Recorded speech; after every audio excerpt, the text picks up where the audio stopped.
2024 ఎన్నికల్లో ఈవీఎంల ట్యాంపరింగ్ జరిగిందంటూ వైసీపీకి చెందిన మాజీ ఎంపీ బెల్లన చంద్రశేఖర్ ఆరోపించారు. ఎన్నికల్లో వినియోగించిన ఈవీఎంల్లో ఎప్పటికీ కూడా 90% ఛార్జింగ్ ఉందంటే ట్యాంపరింగ్ జరిగే ఉంటుందని ఆయన అనుమానం వ్యక్తం చేశారు. ఇప్పుడది చూద్దాం. సంబంధించి 2 ఈవీఎం బాక్సులకి 94,000 రూపాయల చిల్లర 2 ఈవీఎం బాక్సులు కూడా కట్టడం జరిగింది. అలాగే గజపతినగరం శాసనసభ్యులు కూడా ఒక ఈవీఎం బాక్స్కి 47,000 రూపాయలు కూడా కట్టడం జరిగింది. ఏదైతే మేము ఎన్నికల కౌంటింగ్ అప్పుడు మేము చూస్తున్న బాక్సులు ఏవైతే ఈవీఎం ప్యాడ్స్ అన్నీ కూడా అన్నాం, నేను పరిశీలించగా నేను 7 నియోజకవర్గాలు తిరిగి చూస్తే ప్రతి ఈవీఎం ప్యాడ్ కూడాను 99% ఛార్జింగ్ అయ్యింది. ఎన్నికల కౌంటింగ్ పోలింగ్ రోజు నాడు ఏదైతే ఈవీఎం ప్యాడ్స్ వాడతారో ఉదయం నుంచి సాయంత్రం వరకు అంటే సుమారు 12 గంటలు వాడితే ఛార్జింగ్ 40% అవ్వాల్సి ఉంటుంది. 66%, 65% ఉండాలి అసలు బ్యాటరీ ఛార్జింగ్. తర్వాత దాన్ని బ్యాటరీ ఆఫ్ చేసి స్టాండ్ బైలోని ఒక 25 డేస్ 30 డేస్ ఉంచుతారు. ఉంచిన తర్వాత కౌంటింగ్ జరిగింది కనుక జరిగినప్పుడు ఏదైతే మేమైతే ఈవీఎం ప్యాడ్స్ని చూసామో అసలు ఛార్జింగ్ అనేది తగ్గాలి కానీ పెరగకూడదు. కనుక మేము అన్ని ఈవీఎం ప్యాడ్స్ అన్నీ కూడా ఛార్జింగ్ పెరగడం వల్ల దాని మీద అయితే నేనైతే కంప్లైంట్ చేయడం జరిగింది. ఇది హ్యాకింగ్ జరిగింది. హ్యాకింగ్ జరిగితేనే ఈవీఎం ప్యాడ్స్ని నీకు బ్యాటరీ ఛార్జ్ చేస్తారు. కనుక హ్యాకింగ్ జరిగిందనే ఉద్దేశంతోనే నేనైతే ఎన్నికల కమిషనర్కి పిటిషన్ పెట్టడం జరిగింది.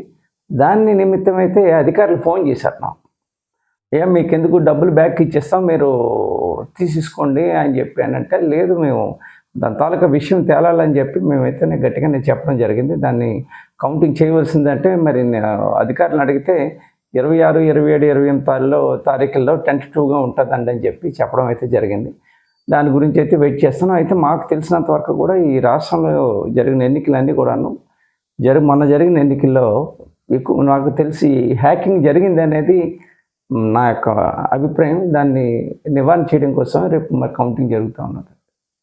ఇప్పుడు ఏదైతే కొన్ని నెంబర్లు ఇచ్చాను నేను, బొబ్బుల నుంచి ఒక నెంబరు, అలాగే నెల్లిమల్లి కాన్స్టిట్యున్సీ నుంచి కొండగుంపం ఒకటి, బొబ్బుల నుంచి కోమటపల్లి, ఈ 2 స్టేషన్ల మీద కూడా అంటే ఏదో పర్టికులర్గా మనం కంప్లైంట్ చేయాలి కనుక ఆ 2 బాక్సుల మీద నేను చూశాను. బొబ్బుల్లో చూశాను, నెల్లిమర్లో చూశాను, గజపతినగర్లో కూడా చూశాను. ఆ ఈవీఎం బాక్సులన్నీ కూడాను 99% ఛార్జింగ్ కనిపిస్తున్నాయి.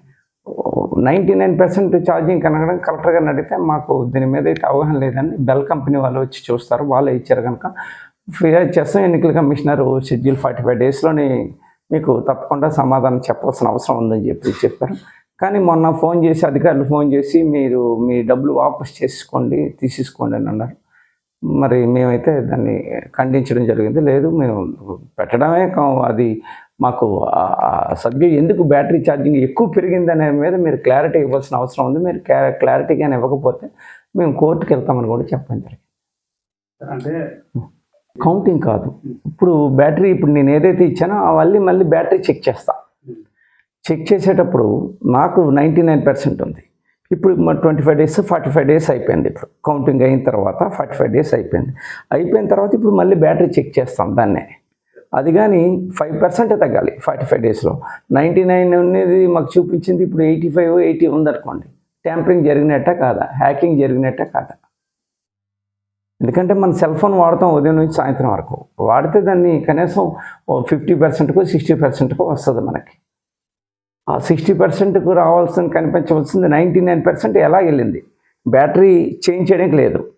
బ్యాటరీ ఒకవేళ పూర్తిగా డిశ్చార్జ్ అయిపోతే మా ముందు చూపించి, ఎవరైతే కౌంటింగ్ ఏజెంట్లు వెళ్తారో వాళ్ళ ముందు చూపించి, ఇగోండి బ్యాటరీ డిశ్చార్జ్ అయిపోయింది కనుక ఇగో ఈ బ్యాటరీ మారుస్తున్నాం అని చెప్పి ఆ ఈవీఎం ప్యాడ్ తలగది బ్యాటరీ మార్చినట్టు వాళ్ళు నోట్ చేసుకుంటారు కూడా.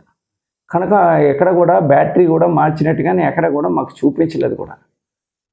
కనుక మాకు దాని మీద సందేహం ఉంది. దాని మీద మరి నిజాలు తేలాలి అనే ఉద్దేశంతోనే దాని మీద కంప్లైంట్ చేయడం జరిగింది.